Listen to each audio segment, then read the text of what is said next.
Okay, we are live. Let's not dilly-dally. Let's get straight in. So we got JD. He's in the house. First, he says good evening. Good evening, JD. How are you, my friend? I can't see if anyone's here yet. Okay, there we go. So we've got two people in the chat. If you'd be so kind, could you let me know how the audio is? Because I'm getting some unstable connection warning on the stream, but my actual laptop says the connection's okay. So if I could just get your feedback on the audio and if you can hear me. All right, 286 Project, thank you very much. Cool. So, yeah, Boxing 2024. This is my first live stream of the year. Nothing too structured, people. Just going to be covering some of the boxing. Obviously, the fight nights that have been announced, but then also anything you guys want to cover, any topics.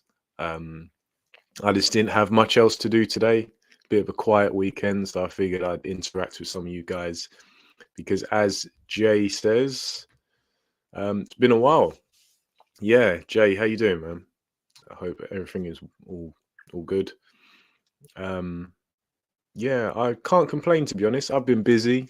You can probably see from the very thin amount of content I put up these days. You know, I think it's often a video a week, something like that.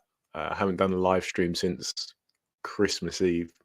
But yeah, I can't complain, man. I'm doing well. Just a lot of things in going on in life, you know. So all good. All good. Thank you very much. All right, we got some questions coming through. Andrew asks, Fury Usyk early predictions. I think it'll be competitive early on, but Usyk will dominate second half. Well, I've made my prediction quite clear. I am, and obviously, you know, in little over a month's time, I'll obviously go over it again in a bit more detail, kind of give my thought process. But I'm fairly confidently picking Alexander Usyk. I can absolutely see how Fury wins. I just think stylistically, but also the timing of the fight. I think it favors Usyk, you know. And that being said, I have to caveat that by saying I think we will see a very good version of Tyson Fury. I know that's something that many people have kind of asked the questions, like how much does Fury have left? I think we will see the last best of Fury, if that makes sense. I think Fury will be coming in, firing on all cylinders. I don't think Fury's not his prime, but then again, I don't think Usyk is in his prime either. But I think Usyk is closer to his. And yeah, there's a size disadvantage that favors Fury, but as I've covered many times before, size, it's not as simple as bigger is better. You know, we have to get that notion out of our heads.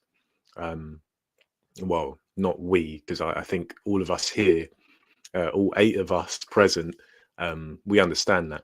It's the Fury fanboys that don't. Yeah, I'm favouring Alexander Usyk. As I say, I could absolutely see how Tyson Fury wins, but you know, Tyson Fury has showed an immense amount of talent and instinct and resolve in throughout his career. But as Andrew says, Fury not living the life, surely that has to catch up sooner or later. Because not only has he not been the absolute consummate professional that he should have been over the course of his career, but Alexander Usyk has been. That's the thing. He's not going up against Alexander Usyk as just some, you know, run-of-the-mill cruiserweight stepping up to heavyweight. No, this is a generational type fighter. And so I can't ignore what either man does or has done in the past, but I have to side with Usyk, you know. I'm not convinced. I don't buy this notion that Tyson Fury is this heavyweight Mayweather, like he's some master boxer, and nor do I believe that he's just this absolute juggernaut of a man who can, um, just bludgeon his way to victory. Now absolutely, he could, but I don't think he's that prolific in that sense. If you get my drift, Usyk is just immensely sharp and does have vulnerabilities, of course, but I think when they get into the ring, you're going to see just how big and clumsy Tyson Fury is. Um, the the dexterity, the balance, the speed, the agility, I think is all going to favour Alexander Usyk, and I think it's going to be quite a stark difference. JD asked, "Did I watch the Fury and Ngannou highlights?" Yeah, no, I didn't watch the fight live. I boycotted it just because I was so frustrated. And now just because I boycott it doesn't mean that I expect everyone else to. I know G-Man's in the chat, so shout out to him. I know he covered the fight, and so did Hatman, and I believe Chris and Henry did as well.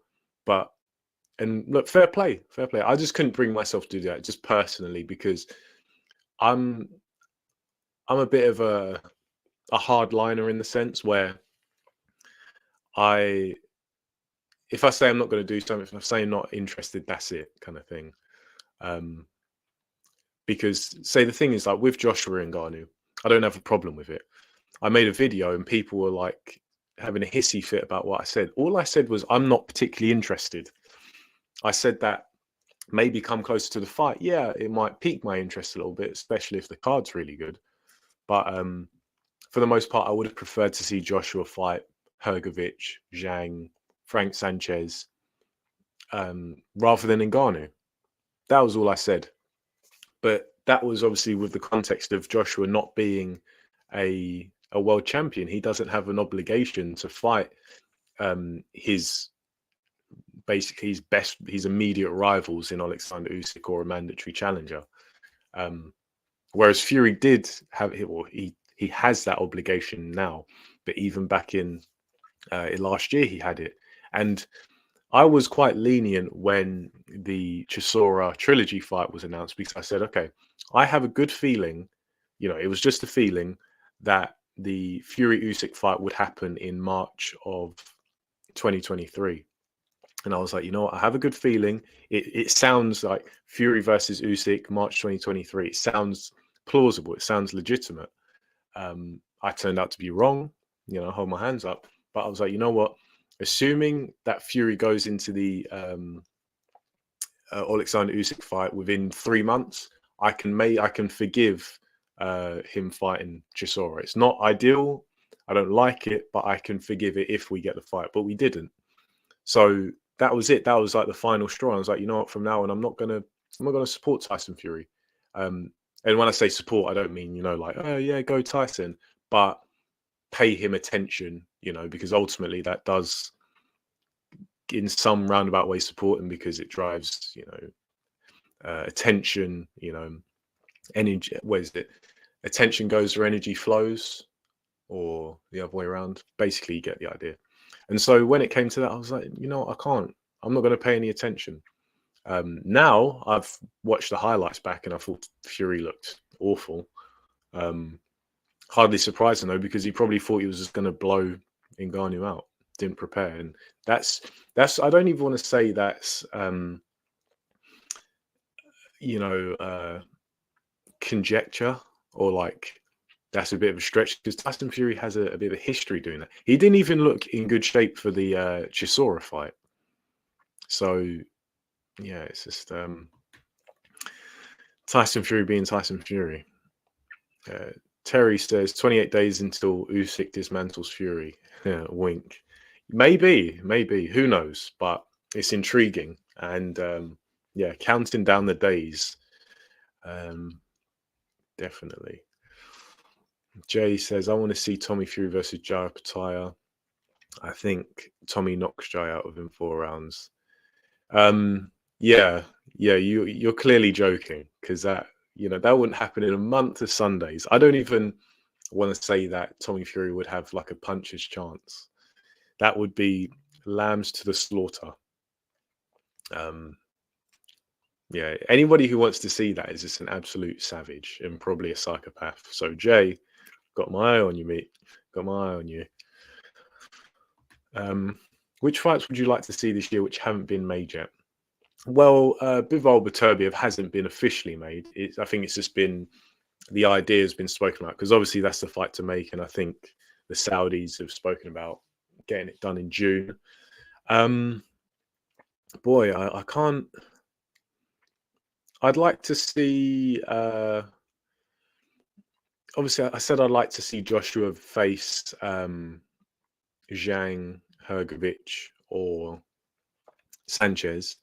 I'm assuming that Joshua gets through the Ngannou fight with relatively little resistance.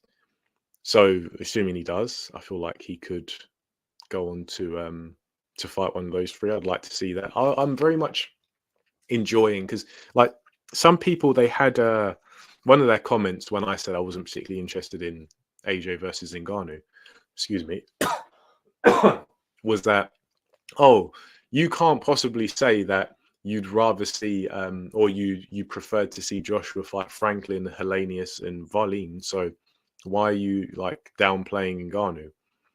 And I think context is everything, because those were essentially Joshua's 3 rebuilding fights. And yeah, the entertainment value in those fights wasn't particularly high, even in the lead up to them when you didn't know the result. But because I accepted them as warm-up fights for Joshua, and then he got through the Wallin fight and looked pretty damn good, in my head at least, I'm thinking, okay, he's had his rehabilitation fights now. He's incrementally stepped up. Franklin, Helenius, and now Wallin. Now it's time for a new challenge, another step up. And could you say that Ngannou's a step up from those guys? Maybe you could make the argument in certain regards, but I'm in the camp of people. I want to see proven fighters, proven boxers fight proven boxers, not Francis Ngannou, who's a fighter, yes, but let's be real, he's still mostly unproven in the realm of boxing. He had a good night against Fury, but how much of that was because Fury underestimated Ngannou? I mean, time will tell. I'm not completely writing it off, but anyway, bit of a tangent. You know what? I'd like to see some people talking about this fight after Beterbiev beat Smith, but Smith versus Anthony Yard, battle of the Beterbiev victims. I wouldn't mind seeing that as a domestic fight. I feel like that'd be I'm going to say it, guys. I'm going to say it. A good crossroads fight. Not of a particularly high note. I wouldn't even see that being a main event. That'd probably be a co-main. Who else? Oh, Crawford versus Ennis. I had to think about that one. Yeah, definitely. I'm not interested in seeing Crawford versus Spence in a rematch. That is, and yeah, Jay, I'm not just saying this to bring up Crawford beating Spence so easily.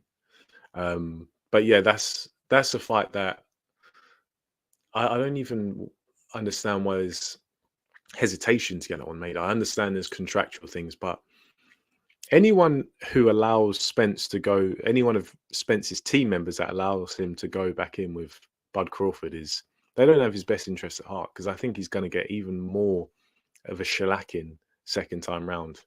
I think Spence is probably done. And that's another one where kind of external behaviors and lifestyles catch up. And I mean, I always favored Bud Crawford to beat Spence, but was that the best version of Spence against Crawford last year? Absolutely not. I don't think so. But Jaron Ennis, on the other hand, that's a different kind of challenge. I think that's someone who can definitely keep up with Crawford. I'd lean towards Crawford getting the job done, but interesting fight. And I think that'd be a very interesting clash of styles as well. I'd love to see that. Um, I'd like to see Tank Davis just fight someone with a pulse, you know. Um, has Tank Davis even fought like a highly rated puncher before? I mean, you could say Ryan Garcia, but Ryan Garcia is like a bit of a one-trick pony. Still throws punches with his eyes closed. Still very green, I think. Um, yeah, I'd like to see Tank Davis fight someone. I know Lomachenko is supposed to fight George Kambosos in the summer, I think, or spring. Um, it's okay, it's decent. I expect Lomachenko to do a job on him. I'd prefer to see Lomachenko versus Tank. I think that'd be interesting, but these are just fantasy fights, you know. I don't know how realistic these ones are to make, but just some ideas off the top of my head. Andrew, Fury not living the life will catch up with his cardio. Yeah, and there was not so much these days, but I remember there was whenever people try and bring it up, like when I say people, I mean objective people like myself, Hatman, and so on. People like Tyson Fury fanboys would get annoyed and it's make out as if it's wishful thinking.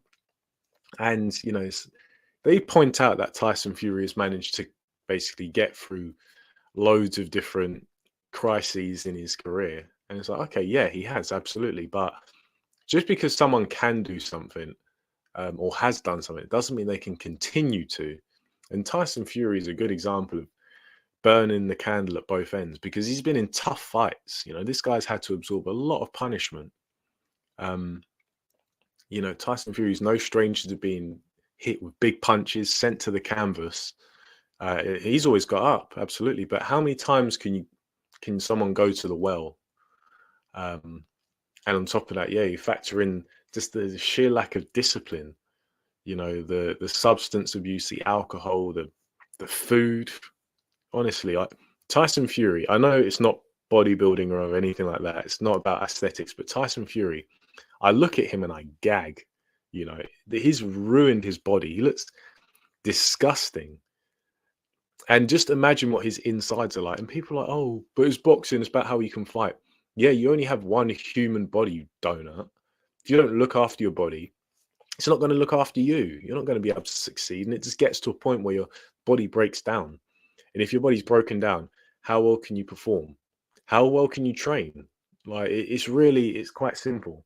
And now that being said, as I say, I still expect Tyson Fury to come in and be in good shape. I think he's going to be sharp because he perceives Alexander Usyk as a threat. I think you can see that in his demeanor, his actions over the past year, where he's blatantly ducked Usyk, trying to buy time. So, yeah, but when is it going to catch up?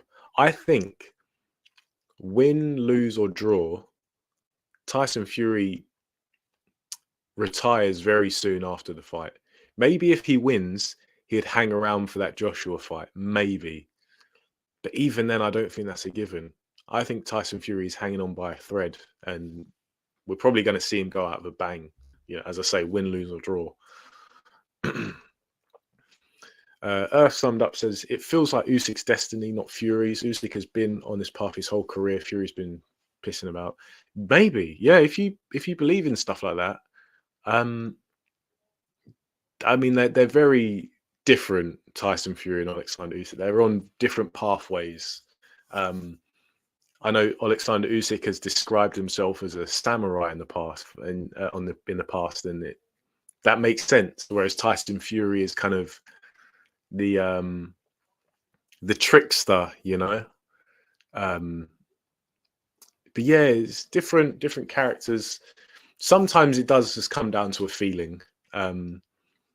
Now obviously you have to consider the facts, but if your instinct is telling you someone's going to win, don't ignore it, but at the same time don't just follow it blindly. But I definitely get where you're coming from. I felt the same way about predictions in the past. But when you feel like a fighter's just supposed to win.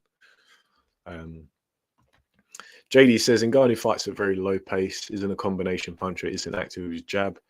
I think AJ wins a clear UD. I think Ngannou has a good chin, but with that said, AJ hits harder than Fury. Yeah, it wouldn't surprise me. Ngannou is massive. He's an absolute unit. Like, he's the kind of guy, you look at him and you think, how can a human being be so big? So yeah, maybe he could go to points. Depends. But yeah, AJ, definitely a much more explosive, more consistent, more precise puncher than Tyson Fury.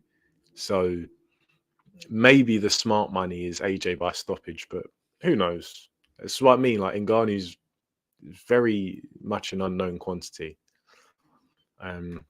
Yeah, G-Man in the house. Don't know if you're still here, mate, but it's good to speak to you as always.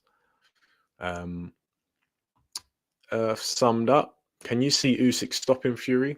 Ngannou was drilled with a combo in round 8. Fury looked exhausted. Klitschko went for broke in round 12, and Fury looked uncomfortable. Yeah, I absolutely could see Fury stopping Usyk. Usyk stopping Fury. I don't know if that would be. I don't know how likely it is, but yeah, Tyson Fury. What happens if he gets cut? He's got plenty of scar tissue around his eyes. Usyk's very accurate. I think Usyk punches harder than advertised, but more so, he's accurate and he throws a lot of punches. And maybe, just maybe Tyson Fury's shot. And strange things can happen when fighters are on the way out. I don't expect Tyson Fury to mentally capitulate, far from it. But how strong can your will be? How much can your will get you through if your body just won't allow you? So yeah, I absolutely could see it happening. I'm not sure if I'd bet on it though. I'm not sure how likely it is. I think a Fury stoppage win is more likely, but yeah, I don't think it's beyond the realms of possibility. As good as Bud's performance was against Spence not living the life combined with car accident reduced his chances. Yeah, exactly. Yeah, exactly. Jay, I hold my we've gone back and forth for about 3 years now, I think, about the whole Bud Crawford Spence thing. And yeah, I absolutely agree. That wasn't the best version of Spence. But then again, it's like you have to factor that in, but then also consider, all right, if Spence is at his best, how much better does he do? I don't know. We'll never know, really. And that's one of the things. You can debate it, but you can never prove anything. Thoughts on Taylor versus Catterall being agreed? I watched Catterall IFL interviews, judging by the comments. People are fed up with him moaning. Yeah. Look, I feel bad for Jack Catterall. I thought he should have won. He should have become undisputed champion, but you didn't. So what are you going to do? You can't just keep moaning. That's one thing. Like I say, I 100% empathize with Jack Catterall, but he's a boring bastard. Like, he is just listening to him, watching him fight. I'd rather watch paint dry. There are some personalities in boxing, particularly British boxing, and you just wish they'd go away because they're not even. I don't even want to say they're annoying, but they're just so dry and drab and I know how I was talking about the Smith brothers, and I absolutely agree. Just look at the expression on all their faces, and it's the same with Jack Catterall. I just look at him and think, man, you put a glass eye to sleep. There's no character there. Yeah, and look, people get hard done by in boxing. Unfortunately, that's just the case. And yeah, you can have a little bit of a moan and a cry about it, but then you got to get back on the horse, and then you got to start going at it again. Because when was that fight? Nearly 2 years ago, wasn't it? Like, yeah, it was an injustice, but in 2 years, what have you done? You've got to get back on the horse and start getting it back in some other way. Taylor will win the rematch against Catterall. Catterall has wasted his career with his moaning inactivity since the first fight. Yeah, bear with me, guys. I'm just gonna.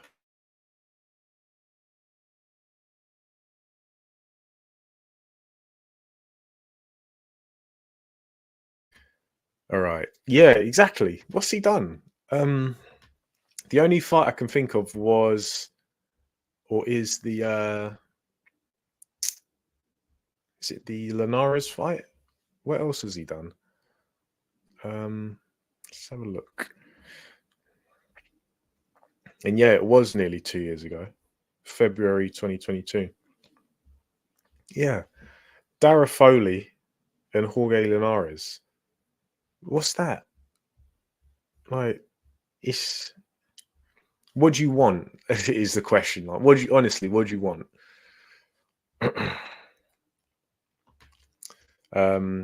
Jay says Bud may have won even if Spence was very dedicated and didn't have the crash. And I think he still would have won, but Spence is outside ring behavior. Yeah, 100%. Like I think that's undeniable. You know, you don't go through that kind of through the kind of things that Spence went through. Because even now, you know, a couple of weeks ago he had surgery. And I'm not sure how related it was, but that's his second surgery in what? 2 years, a year and a half, something like that. So yeah, I mean, it's a lesson more than anything of don't F around outside the ring. You already have a very short career. Boxers don't last long. So maximize it. Yeah, if you want to go out and party, wait until your career's said and done. Show some discipline and have your eyes on the prize. If you don't want to do it and if you don't want to dedicate your life to it, then don't. Nobody's forcing you to. And I know, obviously, who am I to say that? Who am I to tell these guys who are actually going to do it? But it just seems so clear, you know. And it's a certain generation of, or this generation of fighters. And I don't want to sound like a boomer here because I'm younger than these guys, a lot of them. But there's a culture, particularly in America, and I want to say amongst African Americans, and I don't want to make this political or racial or anything like that. Probably already got the stream demonetized already, but there is a culture amongst young urban people, but particularly amongst African Americans and Black communities, where it's all about uh, just being an exhibitionist and having more flash, you know, more show than substance, that kind of thing. Dedicate yourself to a craft and try and master it, and then reap the rewards. And then when it's said and done and you're retired, then do what you want. You know, I see it a lot these days because obviously coming away from boxing, I work with young athletes who obviously aren't American, but they're the same demographic. And bear in mind, like, I know I don't want it to become racial, but and not that this excuses anything I'm saying, even though I'm not trying to insult anyone, but I come from, or at least, you know, part of my family is Black, but comes from quite traditional heritage. And so it's very much a generational thing. It's a cultural thing rather than a racial thing. Um, there's just this neo culture, I guess you can say, of being an exhibitionist and flossing and doing stuff for the gram, you know, and it's so toxic, disgusting. Hate it. Anyway, before I get triggered, G-Man says he was going to boycott Fury versus Ngannou, but ended up watching, still eating off it. Yeah, look, fair play. I'm not going to hold it against anyone. Like, we will have to make a bit of money and whatnot and grow our platforms, but I couldn't bring myself to it. I probably could have got a couple thousand views, but I was like, I don't think it's worth it. It didn't weigh up in my mind. But that's just me, you know. I can be very off key. Um, okay, yeah. I don't know. Maybe it does. Maybe it is. It is difficult for him, but how difficult? Because just because someone doesn't lie, it doesn't mean that they're automatically telling the full truth. So maybe he just exaggerated that. But yeah, very valid. Um, Jay says, "Do you think Fury could tire Usyk out by making him carry his weight and then potentially finish Usyk, like Fury did against Wilder in two of their fights?" I struggle to envision that. I mean, he could, but I don't. It's not as simple as just closing someone down and holding on. Do you know how difficult it's going to be for Fury to try and grab a hold of Usyk? Because I don't see Usyk as all right. He's going to just try and outmuscle Fury. He might just, it's difficult when how can I say it? It's all about balance. Like you have a big guy like Fury, and if you're Alexander Usyk and you know you can't outstrength him, you're not going to try. It'd be a wasted effort. So maybe Usyk will just stay away as best as he can, or he'll just be so compliant in a clinch where Tyson Fury can't even get any real leverage on him. I don't know if that makes sense, but I mean, Fury could tire Usyk out. I think that's what he has to do. I'm not sure how easy it will be. That's the thing. Because we can all say, "Oh yeah, just go up to Usyk and hold him." Yeah, Usyk's going to be chucking right hands, left hands. He's going to be moving his head. He's going to be in and out. It's not that simple. And when, oh yeah, Tyson Fury's so big, that means he's a big target. So, there's a flip side to every point that people want to make.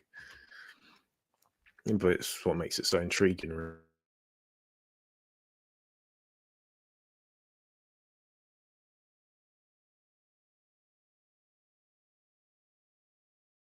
Version of Usyk turns up, I think it's going to be, not straightforward, but it's going to be a big win for Usyk. I think that version of Usyk is so difficult to beat because he was just on fire. Like Usyk did well in the rematch, but for me, that version of Usyk in the first Joshua fight is peak. That's peak Usyk. If he can recreate that, boy, Tyson Fury's in for a hard night. Yeah, that's that was man. I remember just thinking, I never thought the guy could turn it up this much. But maybe that was his peak, and everything's downhill from here. Who knows?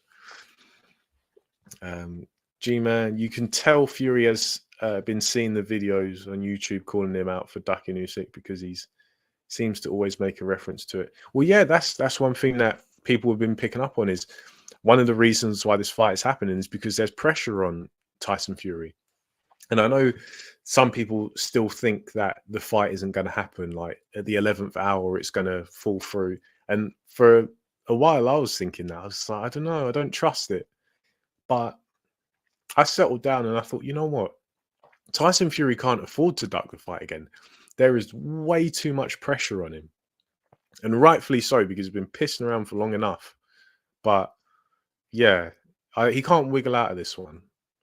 And yeah, I think he is feeling the pressure a little bit, and he should, because Tyson Fury dicked boxing fans around for too long. And look, if he goes in there and beats Usyk, and he does so fair and square, so what? I'll be the first to give him credit because, all right, you objectively beat him, like fair enough. But that doesn't undo all of what Tyson Fury did for what years, just stringing the boxing public along. So yeah, good. He should see those videos because a lot of them are absolutely spot on when they describe what he's been doing. Andrew says he can see Opataya stopping Bradis this time around. Yeah, me too. Me too. I don't know if I'd bet on it, but I think it's very likely. Opataya, he's really. I'm sure he was confident going into the Bradis fight. the first time around. But since then, he's really, I mean, look at those 2 demolition jobs he's done on Jordan Thompson and Ellis Zorro. And yeah, they're nowhere near the class of Bradis, but that's only going to make Oppenheim more confident. Like, could you imagine stepping up against Bradis, getting your jaw broken, twice? And I think, was the first break in the first round of the fight or the second round? It was early. Coming through, because Bradis is a good fighter. And yeah, maybe the fight was quite close in spots, but Opetai's confidence is probably galvanized by now. Like, he knows what he can take and what he can dish out. So I wouldn't be surprised if he stops Bradis. Yeah. Yes, we've got Mike. How you doing, mate? I'm all good, thanks. Hope you're doing well. As poor as Fury was against Ngannou, is there a mark of shame against the awful efforts of White and Chisora? Yeah, see, Chisora, I'm not going to harp on too long on that one because it's Chisora. Like, the fight being made was shameful. And so Chisora performing the way he did, I'm not going to hold it against him. The guy's, brain's probably like strawberry milkshake at this point. Dylan White was so disappointing. Did he even land a punch on Tyson Fury? And bear in mind, I gave White a decent shot beating Fury. And yeah, Fury shut me up big time. I mean, I still picked Fury to win by knockout. But I thought White was at least going to provide some challenge, but he didn't. But then, like, credit to Fury for beating White in the fashion he did because he didn't put a foot wrong. But the stylistic difference between Dylan White and Alexander Usyk is absolutely massive. Like, do they even have any similarities? I don't think they do. I mean, I know you're talking about Fury versus Ngannou, but it's typical Fury, really. It's hot and cold. Sometimes he looks brilliant, other times he looks terrible, like complete dog food. But we just have to see. That's the thing. And look, credit to Tyson Fury. He keeps us entertained when he's in the ring, mostly. It's a roller coaster with him. Always has been. Crimson Jackal. What does everyone think of Beterbiev versus Bivol? I'm struggling to not give it to Beterbiev. I love Bivol's style, mentality, but Beterbiev's combination of skills and scary power is too much. Mate, I don't know. This might be the first time I sit on the fence with a fight, because for the longest time I was like, yeah, I think Bivol's got this. But then after seeing the fact, like, I gave Callum Smith a good chance. I still picked Beterbiev to win. I said between round 7 and 9. Believe it was round 7. So, give myself a pat on the back for that. But I thought Callum Smith would have a decent chance of stopping him. But the way Beterbiev just dispatched of Smith wasn't that surprising in many people's eyes. But I gave Smith more of a chance than most, probably. So I'm very impressed by Beterbiev. So I really can't pick. That fight requires some serious homework to make a prediction on. JD says, I think a lot of people overrate Ngannou and just get carried away. AJ doesn't lean in with his 1-2 combinations like Fury did. AJ likes to keep his reign. People are dumb. Yeah, people are dumb, but I could understand people saying that Ngannou has a puncher's chance because he probably does, But if the version of AJ who fought Varlene last time out, if he turns up, I think it's going to be a straightforward night.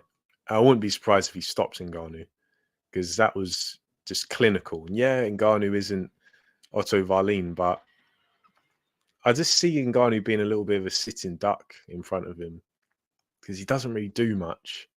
I think, there's a certain fluidity that long-time boxers have, even if they're not the most fluid fighters relative to other boxers. There's just you can see the proficiency a lot of the time. Ngannou, that's not there, but he's just a big unit of a man. Jay says, oh, come on, There we go. Do you think it's possible to say Moses Atama might be the quickest heavyweight in terms of hand speed? If not, which heavyweights move quicker? Oh, that's, you know what? I think he's definitely up there in terms of combination punching as well. Moses is, man, I want to see him get stepped up so badly, because I'm not someone who buys into the prospect hype train very often, but I've got to say I am on board with Vitalma. You know, he might turn out to be crud. We don't know, but from what I've seen so far, the natural talent and athleticism is there in abundance. It's about whether he can hold it together against better competition. I suspect he can. But yeah, blistering hand speed. I can't. You know, maybe there are a couple of guys who are a bit sharper on the counter and they can whip out a shot really quickly. But in terms of just like sheer hand speed, I don't think many people come close. You know, like Frank Sanchez, pretty quick on the counter, but those are like single shots or two punch combinations. Um, yeah, maybe Usyk, but I don't know. Usyk is it's difficult to say. Yeah, but if you said that Moses, you'd put him up there with the quickest guys at heavyweight. Yeah, absolutely. Even though he's fighting puddings, but you know, definitely he's up there. Just give me a second, guys. I'm dying for the toilet, so I'll be back in a minute.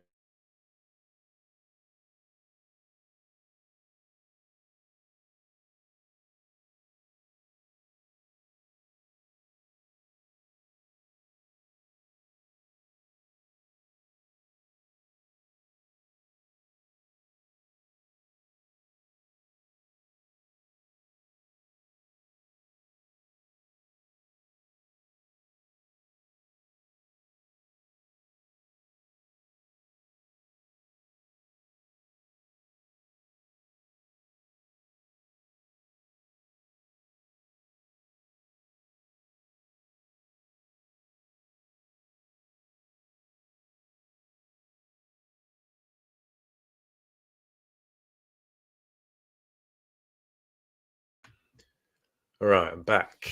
Where are we? Jordan asked, "Do you agree boxing needs to go and skyboxing in the UK need a massive?" Yes, massive change, definitely. What is going on with Boxer and Sky? I mean, I've never really rated Boxer. I don't rate Ben Shalom as a promoter. Like, for all Eddie Hearn's faults, the man, what he did for British boxing is, it's undeniable. Like, think about, I mean, I've said this before. Sky's glory days were with Eddie Hearn. That is undeniable. Even Frank Warren, you know, take it back when 8 years ago, where Frank Warren was still on Box Nation. Those were dark, dark days. But even Frank Warren now, you know, with that just,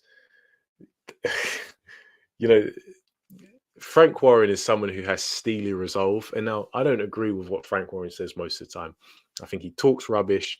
He, you know, he has certain agendas against people, blah, blah, blah, blah. But Frank Warren, you can't deny the man's got fighting spirit. And he's managed to dig himself out of the grave that was the Box Nation days. But then you look at Ben Shalom and Sky now, and that is a graveyard. That is like, what is going on? So yeah, a big change is necessary. I don't know what the change is going to be necessarily, but it's much needed. Oh, that's depressing. Misfits boxing. No thanks. JD asks if I'm religious. No, look, don't apologize. It's a common question. I'm not religious, not because I have anything against religion. Just because my mum in particular raised me and my siblings without religion, purely because she wanted us to grow up and decide for ourselves which religion or uh, life path we chose.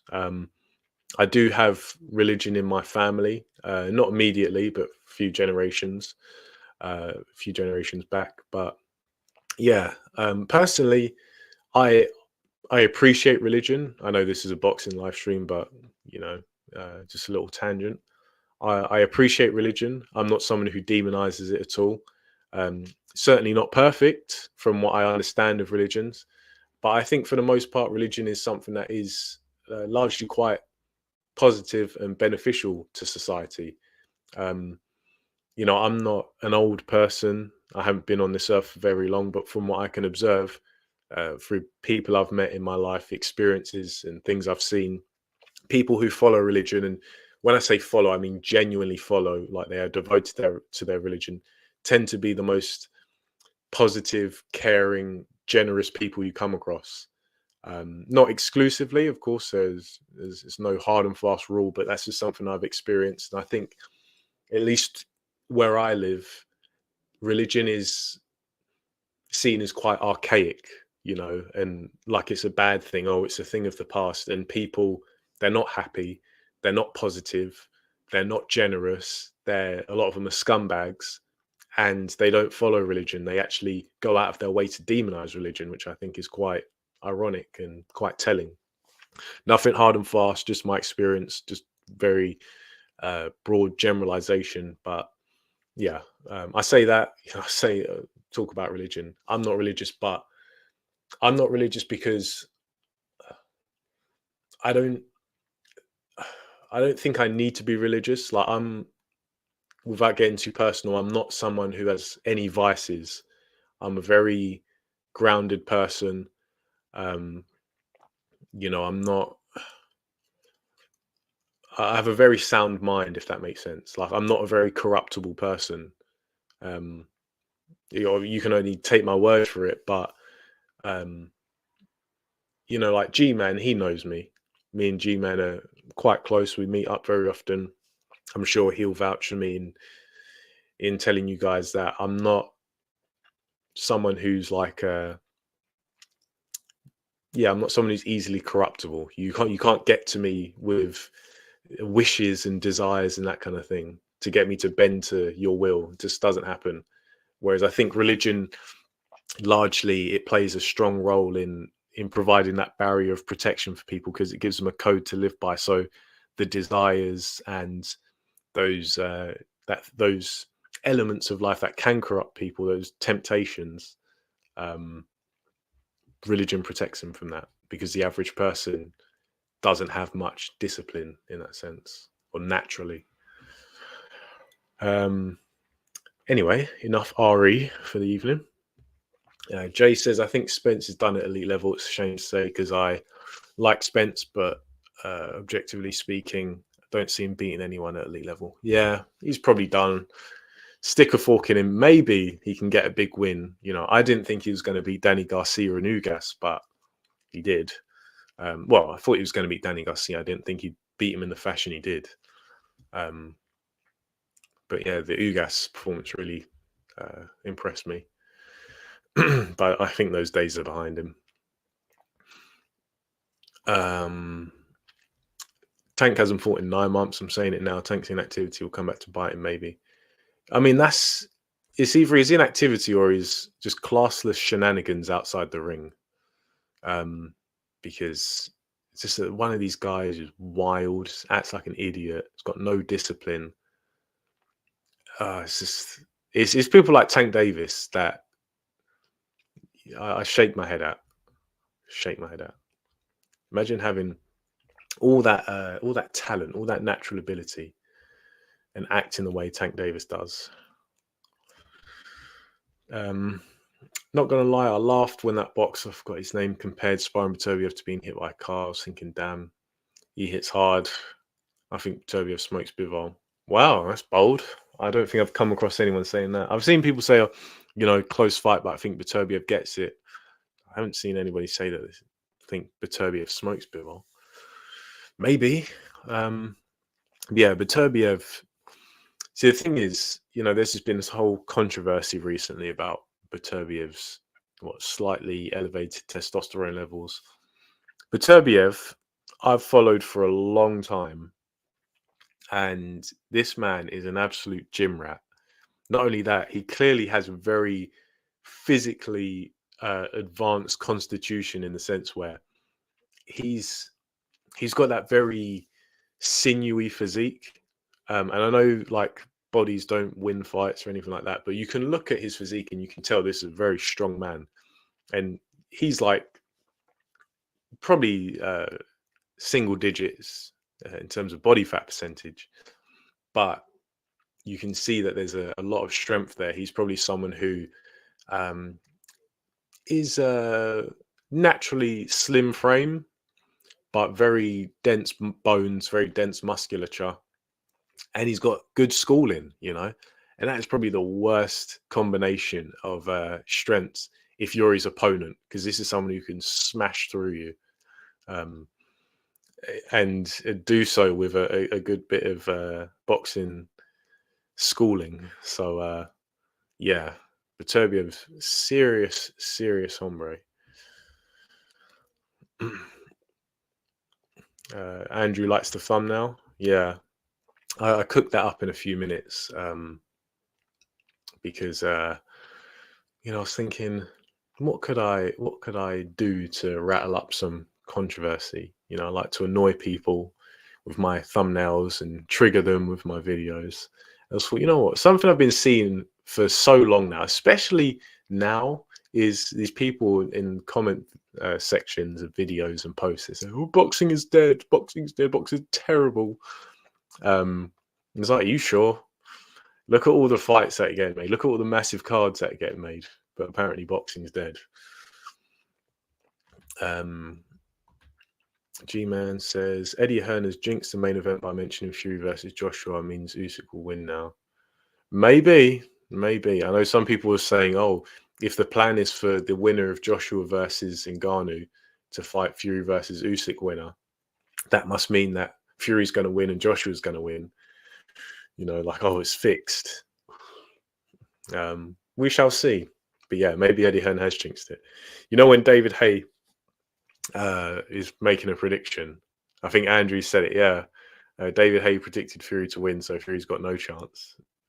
It's really strange. David Haye picks someone and they lose and lose badly. Okay, Usyk just wants it more, not physically but mentally. He can dig deep when it gets tough, which I'm sure it will for both guys. Yeah, we'll have to see. I know Tyson Fury, he's looked a bit, how can I say it? He's looked a bit on the fence or on the cusp when, like, in the third Wilder fight, he was kind of looking up and it's like, you couldn't really see the same kind of resolve in his eyes. And it would have been a very Tyson Fury thing for him to just, call it quits there and, see out the count. But I can't see that in this one. I think the third Wilder fight was another example of Fury not being fully up for a fight, whereas I think he is up for this. So I don't think there's going to be any mental fragility from Fury in this fight. But if Usyk wants it more, as you say, what can you do? That's going to be someone who trains harder, who fights harder, fights for longer. But we have to wait and see.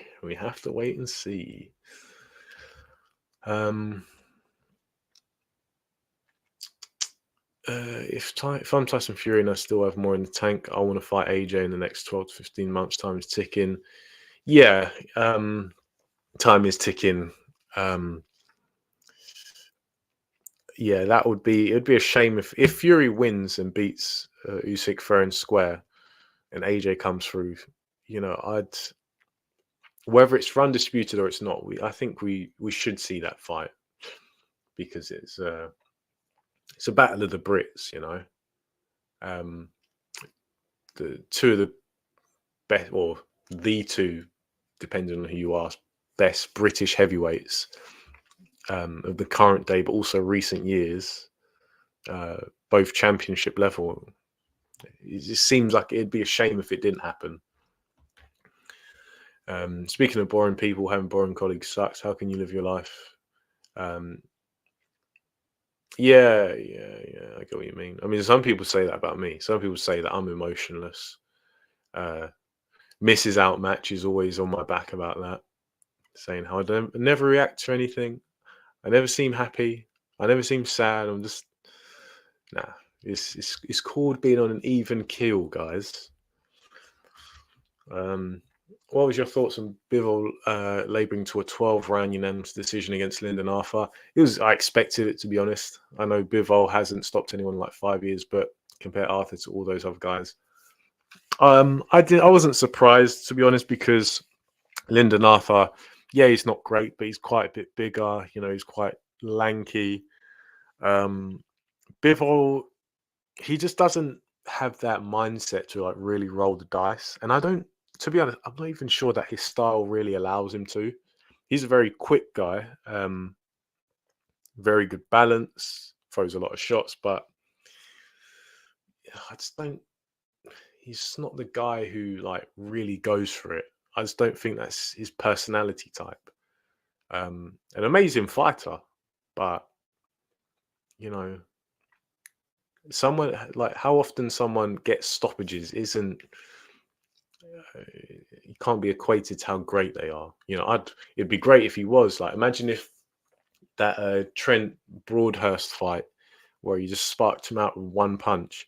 If he was dealing with everyone like that, then it'd be like, oh wow, this guy's amazing. But he's still getting the job done, and you know, because I expected him, I guess like many others, to get a 12-round decision against Lyndon Arthur.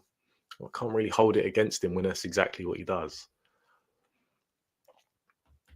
Um, Outmatch, which fighter or fighters over the past 2 decades have disappointed you the most? So, for example, which fighter did you think would reach top high level but failed to match expectations? Oh, that's a good question. Um, um,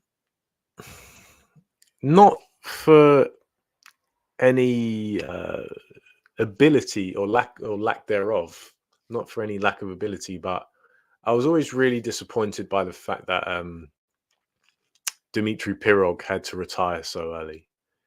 Um, I I think that Pirog is probably one of the most talented fighters I'd ever seen. Obviously, this was many years ago. I think he retired in 2013. Um, yeah, he was like it was a real shame that his career got cut short because this guy was just phenomenal. I think, and he had all the ability in the world, but I think it was a back injury that um, led to his retirement, which is really unfortunate. It just goes to show how you can be amazingly talented, but sometimes stuff happens and career gets cut short. Who else? Um, I don't know. Uh, that's a good question. I'll have to. I'm going to think about that one because there are definitely fighters, but I just can't remember who. So I'll come back to that. Bivol's an amazing boxer, but his style is boring to watch. Yeah, yeah, it was. It's not great. Um, it's it's effective, and there have been fights like the Canelo fight. I thought was quite good, but it was more so can Canelo get through this? Um, I got to say, I did enjoy watching Bivol pummel Gilberto Ramirez. That was quite satisfying because it was so accurate. And like when you see even if it's not a knockout punch, but it's just clean, accurate punches, you're just like, oh yeah, he felt that. Um, yeah, he's hardly setting the world alight with his fights. Darren says, "Be interesting to see how much Fury has lost after the Wilder fights and the and the drugs. That last Wilder fight was grueling, even though he won. Yeah, it absolutely was very grueling. Um, and yeah, it's going to be the moment of truth because this is going to be the pinnacle of both their careers. This is a real uh, crunch time, high pressure moment on February 17th. So it's the kind of it's really the moments that guys, the beginning of their career, when they start boxing, not even when they turn pro, but when they start boxing, like, you know what, this is what I'm after. This is the moment I've been chasing since I was a teenager. So hopefully it brings the best out of them. Usyk has always been the opposite to that ostentatious, flashy lifestyle, total dedication, and there won't be any cautionary tales once he retires. Model professional. Yeah, he is. I don't think you can really deny that. Even the biggest Alexander Usyk detractor would have to admit that he is a professional. There's no messing around. There's no, no BS in his career. It's like, I have a goal I'm trying to reach. I'll fight you. I'll come through you to reach that goal. And yeah, if you're gonna have a role model in a boxing sense, Alexander Usyk. Because the thing is, one thing I've spoken about before, that I appreciate with Alexander Usyk and Lomachenko, the two of them, is that, you watch the 24/7s, the inside the training camps, and they look like they just bloody enjoy boxing. There's one thing that I get it, but it gets really old is when, you get the typical, oh, I grew up in a rough neighborhood. Oh, I had a terrible life at home. And the only place I could go was the boxing gym. And, if not, I'd be in prison or I'd be dead, blah, blah, blah, blah. And 100% that is legit. Boxing saves lives. Many people, they come out of that position, out of that situation in life through boxing. But it's refreshing to see guys who, they're not living on the streets. They're not these hood guys who, surrounded by gangsters the whole time. They're just guys who love boxing, and they love it so much that they dedicate their life to it, and they're competitors. It's refreshing to see that. The whole down bad hood life, street life, blah blah blah. It's just it gets boring sometimes. Everyone's trying to come across like a tough guy, and then you have Alexander Usyk who's dancing around the gym in his boxers. Yeah, it's mad, but it's different. It's refreshing. It's entertaining. Philip, unlucky. I'm going to go for a couple more minutes, probably like 3 more minutes, but obviously you can watch this thing on replay. Can't win them all, man. Sometimes you just turn up late. But let's go for a couple more minutes anyway. A colleague telling me that Fury could keep Usyk at bay with his jab. That's BS. Usyk has much quicker feet, quicker hands, fights at super high pace compared to... Yeah. If Fury could keep Alexander at bay all night with his jab, I'd be mightily impressed. And I'd say, hey, Fury, you're the man, because I did not expect that. But I don't expect it to happen. I don't think it will. Philip says, have you seen the Twitter beef between Lennox Lewis and Eddie Hearn about AJ? I haven't seen it. I've heard of it, and it doesn't surprise me. Lennox Lewis and AJ especially have a very weird relationship. I think it goes back to when AJ first turned pro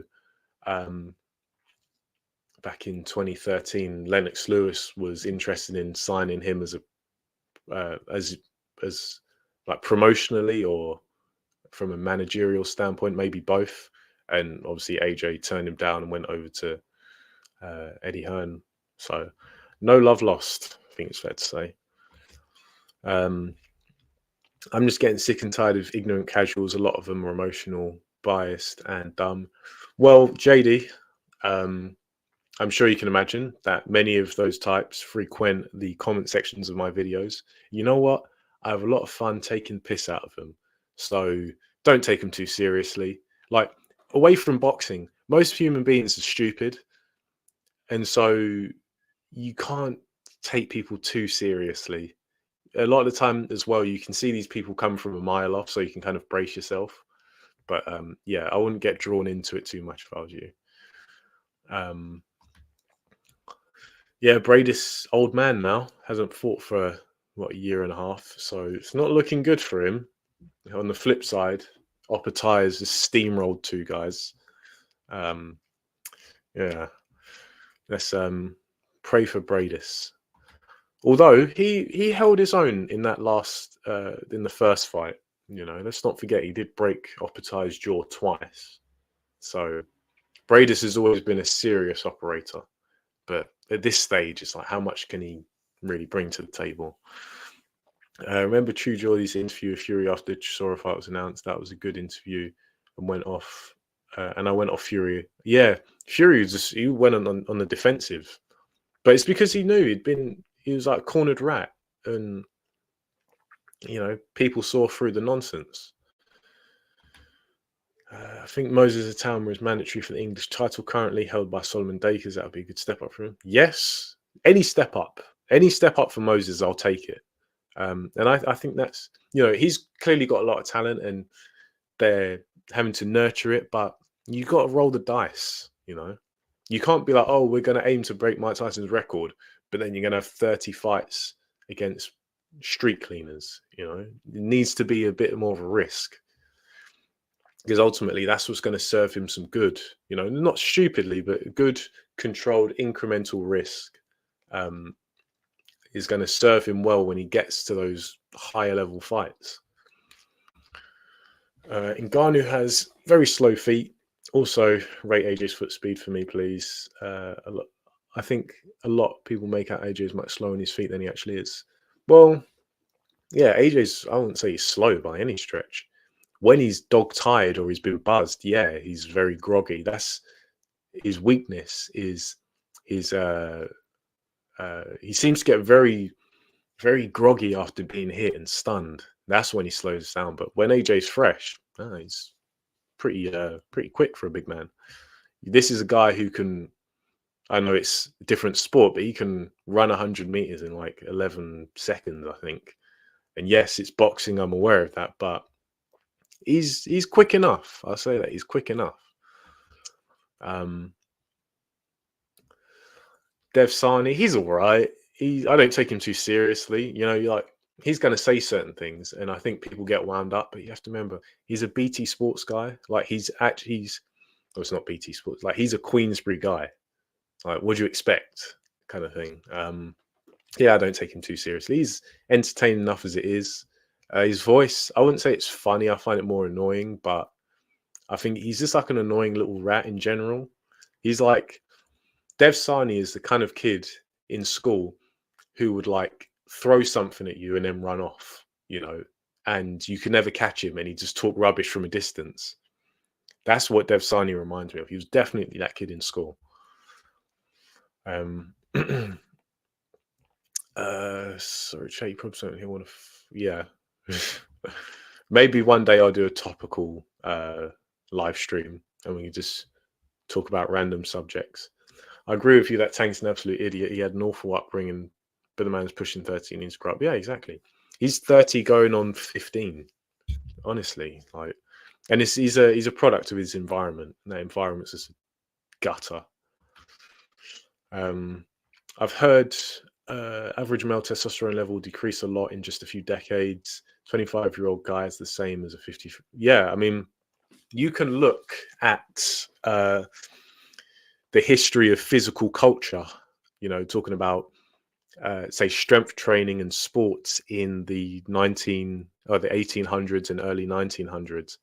And you look at the average 18 to 25-year-old, and they were just head and shoulders ahead of today's 18 to 25-year-olds in terms of development. All I see today is bloody pencil necked, string bean, tote bag wearing soy boys walking around, and there's just no physicality at all. They don't even have a stud mindset in the sense of like they're tough, they're teak tough. Because the thing is, like, you can be a complete string bean, but you can have the mind of an absolute dog and be like a real tough bastard type. But they don't even have that. They're soy, they're limp, You can see it. I don't think you need any. I mean, I'm sure there are plenty of studies and there's plenty of scientific evidence. I mean, it's basically spoken about in the mainstream about how testosterone and even fertility rates are plummeting. And you have to wonder how much of that is engineered. But you can see it, go out, and especially where I live, you go down the road and you see plenty of those types.